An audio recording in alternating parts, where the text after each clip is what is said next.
Corinthians!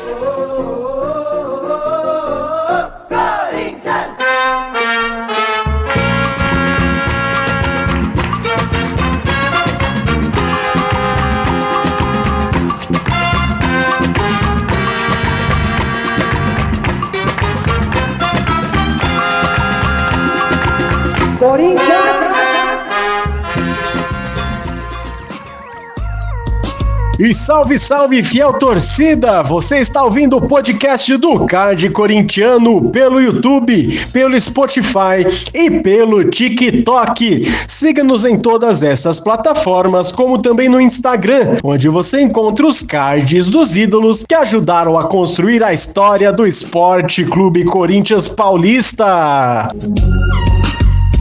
E este episódio eu nomeio como sessão de terapia. Afinal, depois de uma derrota acachapante neste último domingo por 4-0 contra o Flamengo no estádio do Maracanã, nada melhor que conversarmos e refletirmos sobre o futuro do Timão.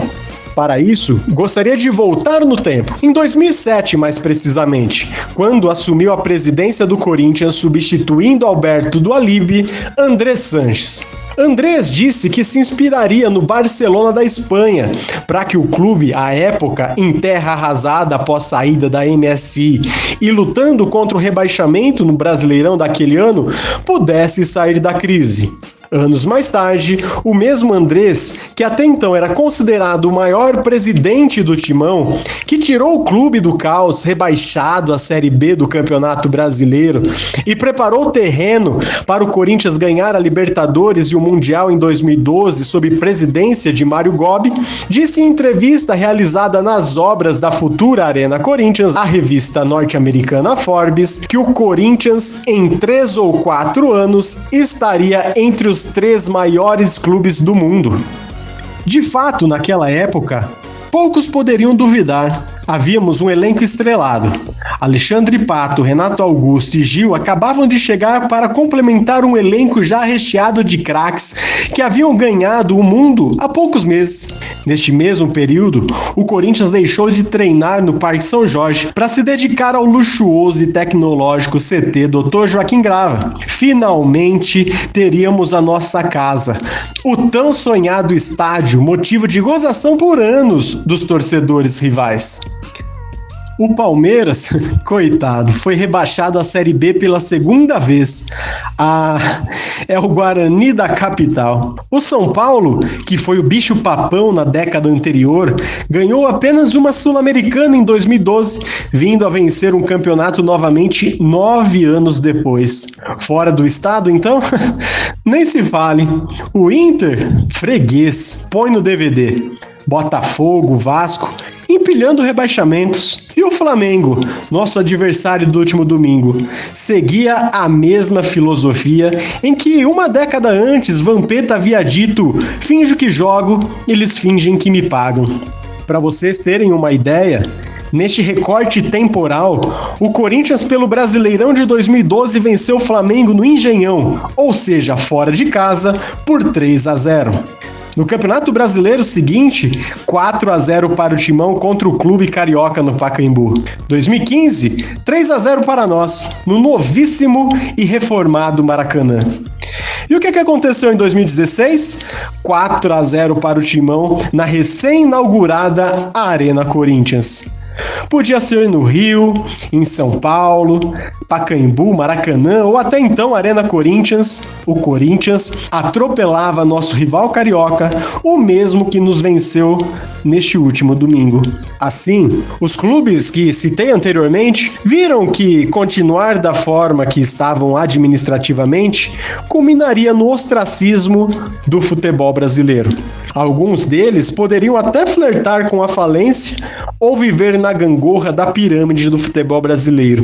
Sobe para a Série A, rebaixa para a Série B, sobe para A, rebaixa para B.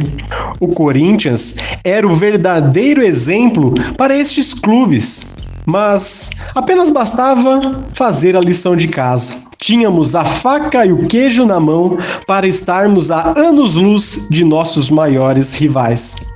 Vamos continuar nossa viagem no tempo para o ano de 2015, o período em que Andrés disse que o Corinthians estaria entre os 3 maiores do mundo. Naquele ano, com o clube presidido por Roberto de Andrade, tivemos sob a batuta de Tite um dos mais fortes times e plásticos de ver jogar. Fomos naquele campeonato brasileiro a melhor defesa, o melhor ataque, o melhor mandante, o melhor visitante, melhor pontuação até então e assim por diante. Mas começamos a conviver com um problema que há anos não ouvíamos pelos lados do Parque São Jorge: o atraso de salário. O clube chegou a dever 10 meses de direitos de imagem à parte do elenco. Mesmo assim, aquele grupo superou as dificuldades e fez aquela campanha espetacular que culminou no 6º título brasileiro. Aquela dificuldade financeira, unido à dívida com o elenco e contratos frágeis com atletas, fez uma debandada de parte dos jogadores, principalmente para o mercado chinês. Para repor as saídas, o Corinthians, que passava por aquelas dificuldades financeiras, investiu 60 milhões de reais em contratações como Giovanni Augusto, Marlone, Guilherme, entre outros do pacote de solicitações de Tite. Como todos sabem, estes atletas não vingaram. Tite foi embora para a seleção brasileira, não ganhamos nenhum título e não alcançamos as metas orçamentárias estipuladas para aquele ano.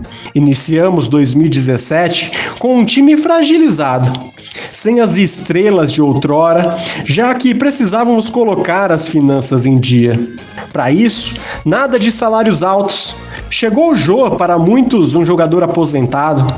Jogadores contestados na campanha medíocre do Brasileiro de 2016 formariam a base do time para aquele ano.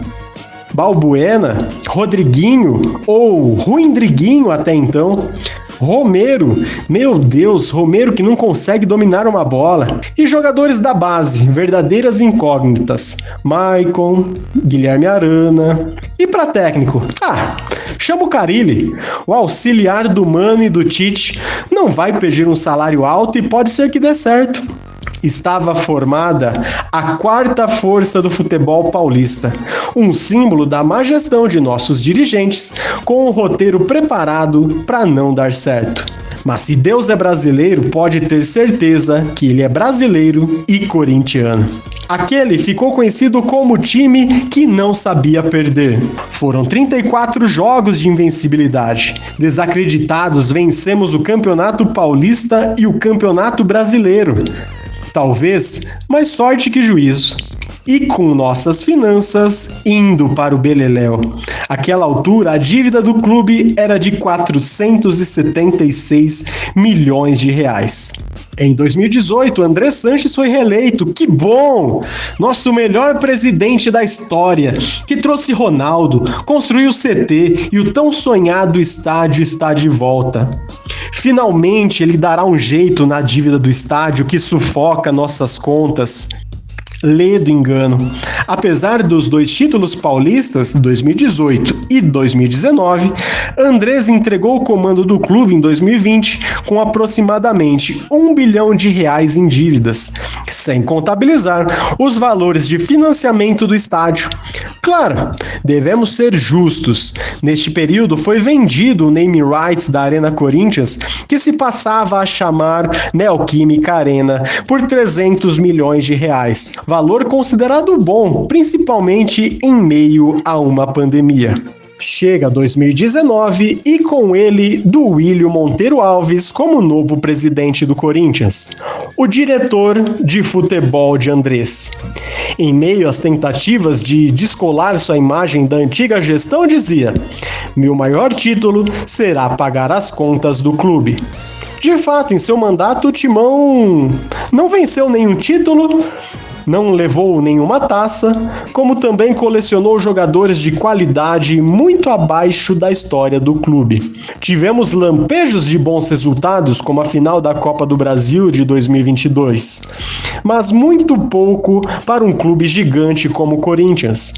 No campeonato de pagar as contas, o clube foi rebaixado, quase R$1 bilhão e 600 em dívidas.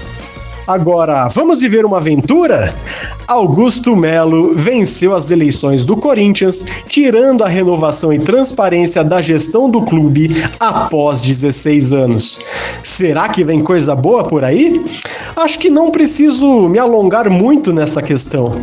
É escândalo da Vaidibet, depoimento do presidente do clube e ex-dirigentes à polícia, inúmeras contratações na categoria de base, desligamento de diretores por divergências de ideais, contratação de Fred Luz como CEO e seu rebaixamento a consultor, suspeita de cambismos dentro do clube e etc, etc, etc. Lembra do Barcelona, nosso exemplo a ser seguido? O máximo que conseguimos foi ser eliminado pelo Barcelona, mas o de Guayaquil, na fase prévia da Copa Libertadores. Palmeiras, o Guarani da capital, rebaixado, empilha títulos. Ah, mas se não fosse a Crefisa, não importa. Será que alguma empresa como a Crefisa se interessaria em ser parceira do Corinthians mediante este caos? E o Flamengo? Aquele que não pagava ninguém, que cansamos de golear, se organizou, entendeu que seria necessário profissionalizar sua gestão, ganhou títulos importantes. Neste recorte histórico, tomamos um 3-0 nos Brasileirões de 2017 e 18, 4-1 no Brasileirão de 2019, 5-1 na vazia e pandêmica Neoquímica Arena em 2020 e este 4-0 do último domingo. E olha só a ironia do destino. Durante a transmissão da partida entre Flamengo e Corinthians pela TV Globo, a emissora que comemora 60 anos exibiu em determinados momentos uma retrospectiva dos designs dos placares utilizados em suas transmissões de futebol ao longo dos anos. Ao fazer menção ao design utilizado em 2015, o placar mostrava 4-0 para o time carioca. Exatamente o contrário do que vivenciávamos na época em que esse design era utilizado em 2015. Aquela época, éramos nós que goleávamos o Flamengo. Será que a culpa é dos jogadores que não têm vontade, vergonha na cara e determinação para se dedicar e marcar? Culpa do Orlando Ribeiro, técnico da equipe sub-20 e que está interinamente na equipe profissional? Culpa de um esquema tático pautado em um 4-3-3 que se provou com Ramon e Emiliano Dias não ser o mais adequado? Acredito que em uma análise pontual a resposta é sim. Mas entendo que o problema do Corinthians vai muito além das 4 linhas. É lá dentro o Parque São Jorge e frequenta as alamedas do clube. Mas se há algo que a história prova é que o corintiano não desiste. Talvez seja justamente essa paixão inabalável que ainda possa salvar o clube. Para isso, porém, é preciso mais do que sorte e amor à camisa. É urgente uma revolução na gestão, porque o futebol moderno não perdoa quem fica parado no tempo. E como diz aquele grito da fiel torcida, Corinthians, eu nunca vou te abandonar, porque eu te amo.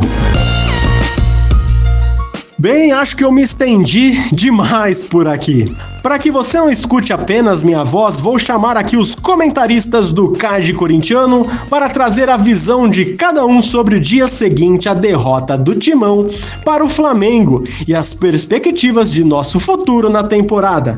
Para começar, vem ele, Samir Andrade. Salve, salve família corintiana, salve Guilherme do Prado, ouvintes do Card Corintiano. Salvem o Corinthians, né? Mais uma vez aqui eu pedindo encarecidamente para que salvem o Corinthians, porque hoje ficou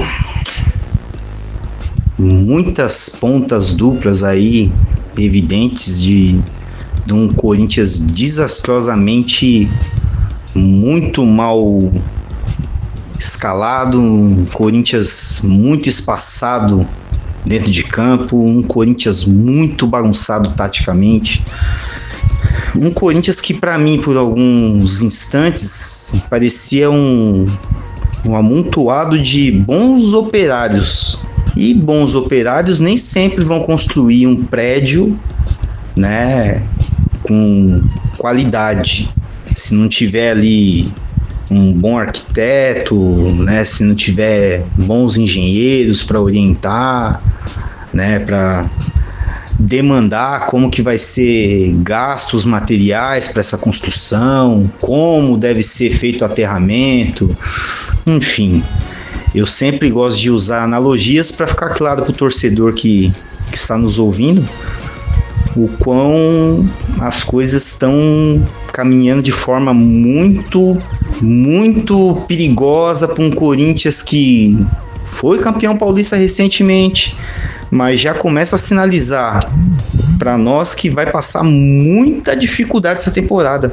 Talvez até mais do que o ano passado, quando chega a família Dias e nos ajuda a sair da zona do rebaixamento e nos credencia a disputar a pré-Libertadores e a Copa do Brasil. E é engraçado que praticamente é o mesmo grupo, né? Saiu alguns jogadores como o Pedro Raul, Pedro Henrique, né? E chegou o lateral esquerdo Andileri. Mas, cara, é impressionante como que o Corinthians mostra uma deficiência técnica, tática, uma deficiência de grupo, uma deficiência de time, sabe? Porque se nós minimamente tivéssemos um conjunto de jogadores que demonstrasse pra gente em campo, ó, a gente vai perder, mas vamos vender caro a derrota. E o Corinthians não consegue demonstrar isso. Isso é muito preocupante. Isso me deixa muito apreensivo pro resto da temporada.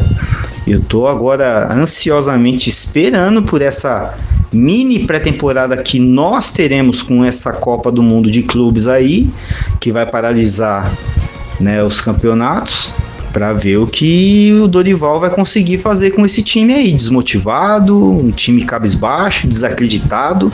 Agora a questão de descrença não é nem da torcida, da mídia, de setorista, não. Eu tô olhando o semblante dos jogadores. Eu não sei, o discurso de alguns jogadores é muito forte, sabe? Demonstra para mim uma quebra de elo. Então eu espero aí que o Dorival, depois do que ele viu hoje, que ele consiga aí em curto tempo corrigir algumas coisas que ficaram muito evidentes hoje. Eu arrisco até dizer que não é só hoje não, tá? Já tem um tempo que eu tô saindo em defesa do menino Donelli, por exemplo, que o nosso sistema defensivo, a nossa zaga, não tem uma proteção como teve outrora com os plantéis campeões do Corinthians, né? Para quem já teve Elias, Ralf, Christian, Paulinho, sabe, jogadores ali que eram polivalentes, além de marcarem bem, sabiam sair jogando com a bola, entendeu? Protegiam bastante o nosso miolo de zaga, chutes, arremates de fora da área, que nem a gente tá vendo constantemente, parece que virou regra. Todo e qualquer equipe que vem enfrentar o Corinthians, parece que a preleção no vestiário dos adversários é a seguinte: abriu, bateu, que eles aceitam. Ah, mas pode chutar que você vai fazer o gol, você vai aparecer no Fantástico hoje. Impressionante isso, gente. E eu desafio os ouvintes, né, do Card Corintiano, os nossos outros comentaristas aqui, a mostrarem para mim, jogo pós jogo, quantos arremates de fora da área o Corinthians deu contra os seus adversários. Sabe por quê? Porque os adversários não permitem, não dão espaço pra gente fazer isso. E o nosso sistema defensivo, o nosso miolo de zaga, o nosso meio campo, permita que todo mundo, não é todo mundo, é igual a música do Gonzaguinha, né, do saudoso Gonzaguinha, né? Tá com a bunda na janela, exposta para passar a mão nela. É o Corinthians hoje. Que derrota dura, sabe? Difícil de digerir. É como a gente sempre usa os argumentos, né? Eu não tô aqui querendo que o Corinthians seja um time invencível. Longe de mim essas pretensões. Eu gosto muito de vencer. Perder faz parte, é um jogo. Mas tem derrotas e derrotas, né? E essa de hoje... Corinthians, viu? Alguém, por favor, salve o Esporte Clube Corinthians Paulista. Muito obrigado, Samir, o Andrade, comentarista do Card corintiano. E agora, para complementar a discussão, chamo o Marcelo Longo. Marcelão, ainda dói a pancada que sofremos no Maracanã? Meus amigos do Card corintiano, por aqui a pancada de ontem ainda dói.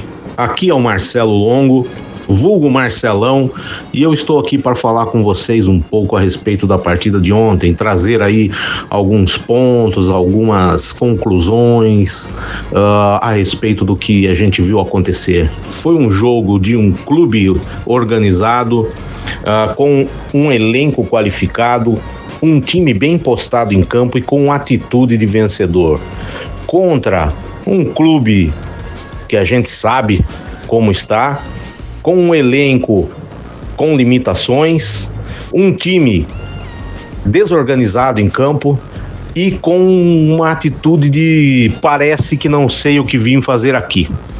E tudo isso se refletiu aí ao longo da partida como um todo.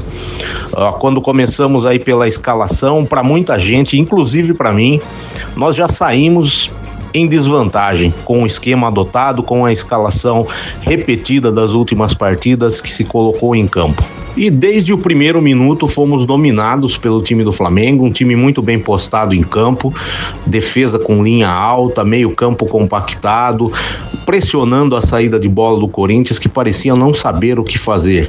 Um Corinthians que perdeu o domínio do meio, tinha muito menos jogadores no meio, sempre tinha um ou dois jogadores do Flamengo sobrando, apesar do nosso técnico falar na entrevista pós-jogo que escalou um 4-4-2 com o Romero fazendo essa função de meio, não foi muito bem aquilo que a gente viu em campo, não é? E o que a gente viu foi um time que deu muito espaço, que marcou longe, marcou a distância, permitiu trocas de passe de bola, não pressionou saída de bola, e consequência disso foram os gols que nós sofremos, né? No primeiro gol, para mim, uma falha do Mateuzinho na marcação. Cebolinha só tem essa jogada, ele vem com o pé trocado, invertido, né? E corta para dentro e bate pro gol. Mateuzinho, que treinou com o Cebolinha bastante vezes no Flamengo, conhece o jogador, não conseguiu neutralizar essa marcação. Corinthians até que melhorou um pouco, o Flamengo também tirou um pouco a pressão alta e o Corinthians conseguiu trocar passes, conseguiu aí chegar um pouco perto da área. Mas vem o segundo gol, um passe de entrelinhas ali, Arrascaeta, que é um cara com pouco espaço, já consegue fazer chover, com muito espaço ele fez o que quis, então ele conseguiu bater uma bola ali no canto do Hugo, fazer o 2-0, e esse 2-0 desmoronou o Corinthians psicologicamente por uns momentos, e esses momentos culminaram aí no terceiro gol, numa falha clamorosa do Hugo, que depois, no segundo tempo, nos livrou de uma goleada histórica. Não dá para culpar o Hugo pela partida. E a partida ficou se desenvolvendo dessa forma, né? Perdemos também em Memphis aí o nosso diferencial, né? Um jogador que poderia fazer uma diferença, saiu. E o nosso treinador, com a oportunidade de melhorar o meio-campo da equipe, o jogo passava todo pelo meio-campo. Perder o meio-campo seria perder o jogo e já estava 3-0. E ele tem a oportunidade de colocar um pouco mais de marcação no time, de aumentar a intensidade do time, que era o que precisava. E aí ele coloca o Coronado em campo para fazer esse papel. Então, mais um erro, na minha opinião, na minha modesta opinião. E aí a gente viu o que aconteceu, né? Muitos ataques do Flamengo, um bombardeio no gol do Hugo, elenco do Flamengo, entrava um jogador, saía um jogador, entrava um jogador com a qualidade quase a mesma, e o time não perdeu intensidade, continuou pressionando o Corinthians, que muito pouco pôde fazer. E aí tivemos, né, o quarto gol advindo aí de uma penalidade apontada pela Legião da Boa Vontade, né? Porque tem que ter uma boa vontade absurda para dar um pênalti daquele, de um resvalo de pé com pé. Olham 20 vezes imagens até chegar numa câmera lenta que, olha, existiu um toque. Nem todo toque é pênalti, aquilo não foi pênalti nunca. Mas enfim, não muda o resultado da partida. A derrota viria da mesma forma. mas não deixa de ser, mais uma vez, o excesso de boa vontade da LBV, quer dizer, do VAR, de dar um pênalti para alguns, né? Alguns têm a boa vontade, outros não têm, e a gente não tem, então é isso. E assim encaminhou-se o jogo até o final. Para nossa tristeza, tomamos aí uma sarrafada do Flamengo, que deve trazer aí alguns pensamentos, né? Algumas mudanças, algumas esperanças, e que a gente precisa melhorar e melhorar muito. Para mim, uma das constatações é: se para muitos Donelli não é a solução para ser o reserva do Hugo, nem de longe Donelli é um problema, né? Porque ontem vimos novamente chutes de fora da área, com marcação frouxa, distante, e nós tomamos gol, e era o Hugo. Hugo que nos salvou, novamente, repito, de uma goleada muito maior. Então, na minha opinião, excessos em relação ao Donelli. Se ele não é o goleiro para ser o titular do Corinthians, para reserva, será que é muito menos do que a gente precisa? Trabalho do Dorival. Espero que Dorival conserte o sistema defensivo do Corinthians, sistema defensivo como um todo. O time marca distante, não faz pressão no adversário, não tem intensidade, todas as bolas estouram em cima da defesa, que mostra uma fragilidade dos seus zagueiros.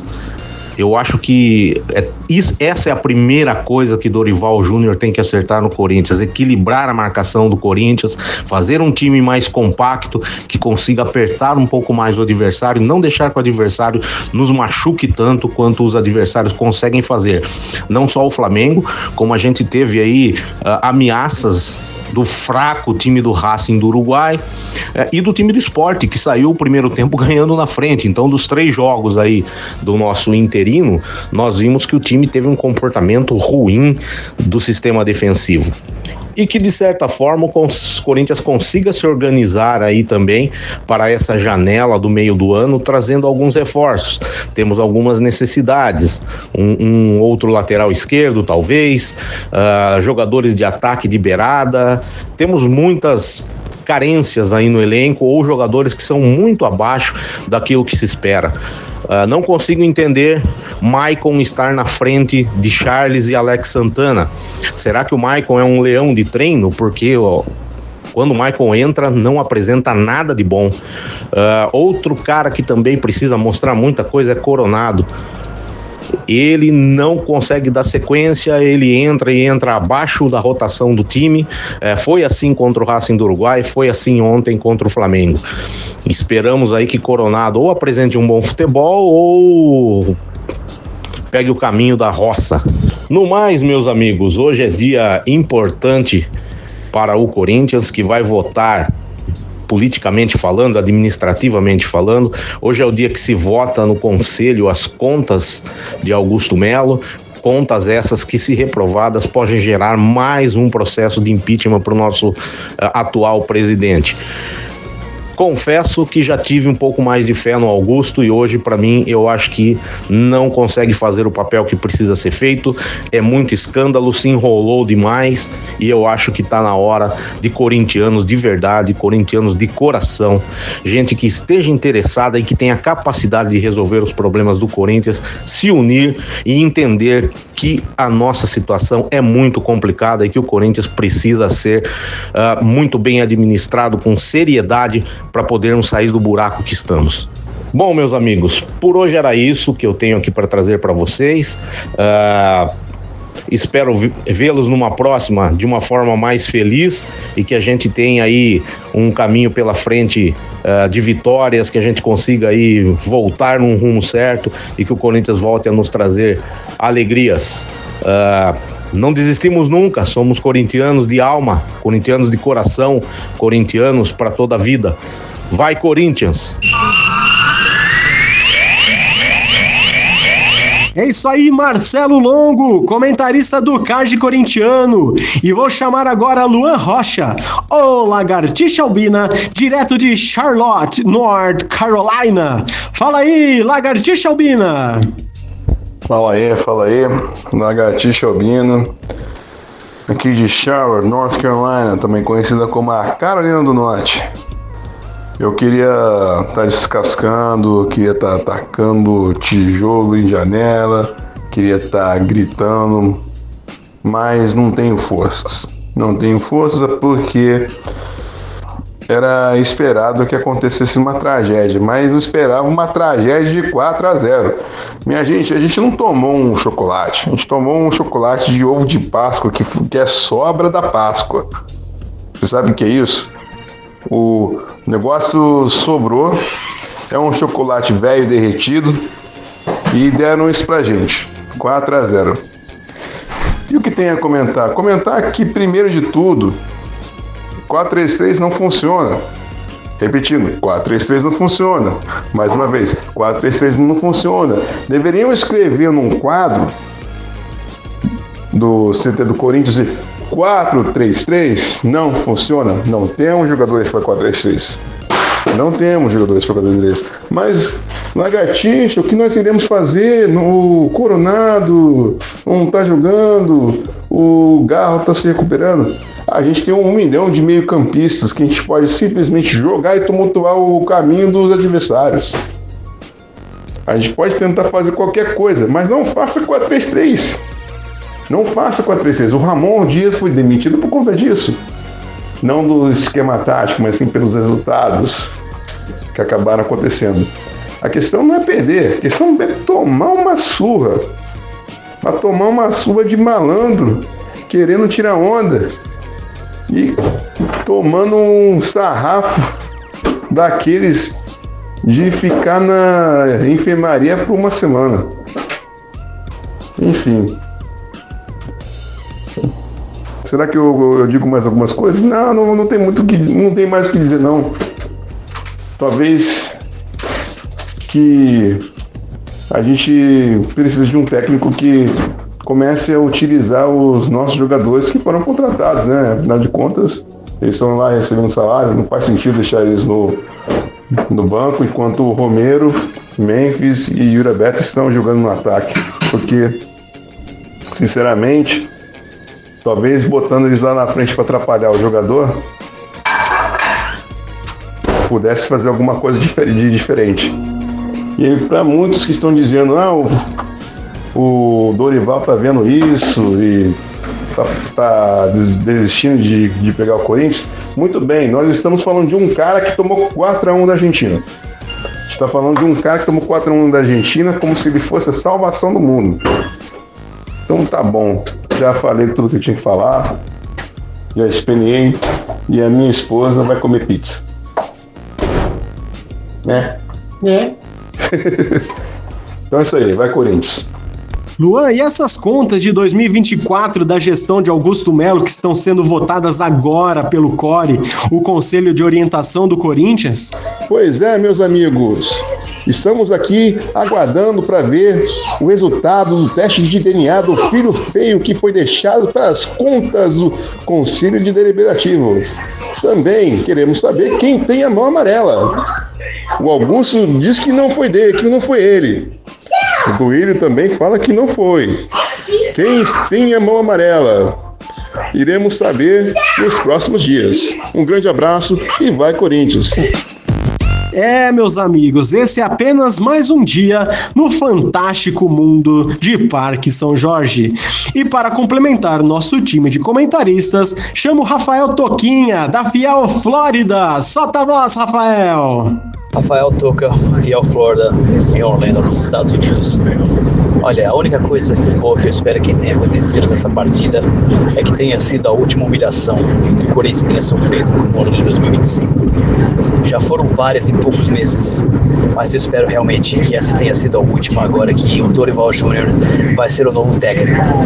Eu espero que ele tenha assistido o jogo ontem, já tenha descoberto quais são as áreas que ele vai ter que realmente consertar e fazer esse time progredir pro resto da temporada. Eu espero realmente que quando ele assumir, ele já comece a fazer coisas diferentes, começando com o jogo contra o Novo Horizontino pela Copa do Brasil essa semana e depois contra o Internacional no fim de semana. Espero também que durante a janela e durante a parada do Mundial o Corinthians se foque realmente em consertar as duas áreas onde o time tem os maiores problemas. O meio campo e principalmente a defesa, que se preocupe em realmente contratar dois zagueiros, possivelmente dois meios de campo, porque realmente o Corinthians está falando muito nessas duas áreas e está provando ser catastrófico para a nossa equipe. Muito obrigado a Rafael Toquinha, comentarista do Card Corintiano. E agora, informação. Mário Vale traz todos os detalhes sobre o novo técnico do Timão. Sim, habemos técnico. E é Dorival Júnior. Mário Vale. O Corinthians anunciou Dorival Júnior como novo técnico da equipe na tarde desta segunda-feira. Junto com ele, o clube também confirmou a contratação dos auxiliares Lucas Silvestre e Pedro Sotero, além do preparador físico Celso de Rezende. O Timão registrou o contrato de Dorival Júnior no bid da CBF e, dessa forma, o técnico já pode comandar o Timão contra o Novo Horizontino pela Copa do Brasil. E pela frente, o treinador terá inicialmente duas missões prioritárias: recuperar o grupo tanto física quanto mentalmente após a goleada sofrida diante do Flamengo no Maracanã, e também ajustar o setor defensivo, que vem sofrendo duras críticas por parte da torcida. Quais zagueiros serão escolhidos por Dorival Júnior para o jogo contra o Novo Horizontino? André Ramalho e Gustavo Henrique largam como favoritos, apesar de também não passarem lá muita segurança para a fiel torcida. Há ainda o criticado Félix Torres e o inseguro Kaká, que também não contam lá com muito aval da fiel torcida. E ainda o garoto João Pedro Choca. Enfim, é aguardar os próximos treinos dirigidos por Dorival para sabermos quais serão os escolhidos por ele para esse grande jogo na Copa do Brasil. E aí, você gostou desse informe? Deixe seu like, seu compartilhamento, divulgue o Card Corintiano nas redes sociais e vai Corinthians!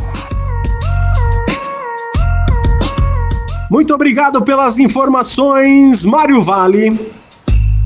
E aí, fiel, gostou desse episódio? Então, não se esquece de se inscrever no Card Corintiano no YouTube, curtir a gente no Spotify e seguir-nos no TikTok e no Instagram. Aqui a gente vive e respira Corinthians. Um grande abraço a todos vocês e vai Corinthians!